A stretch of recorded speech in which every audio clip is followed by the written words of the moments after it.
Guys, i-flex ko lang sa inyo tong baby ko, guys.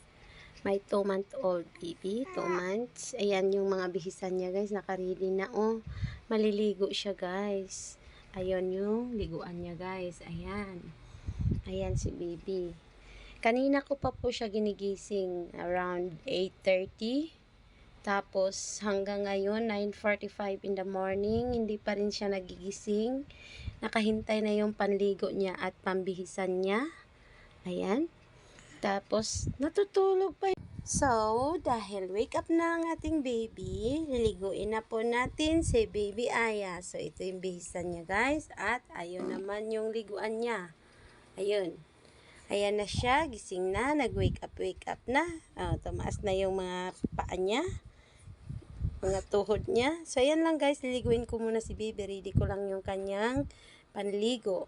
Sige, bye!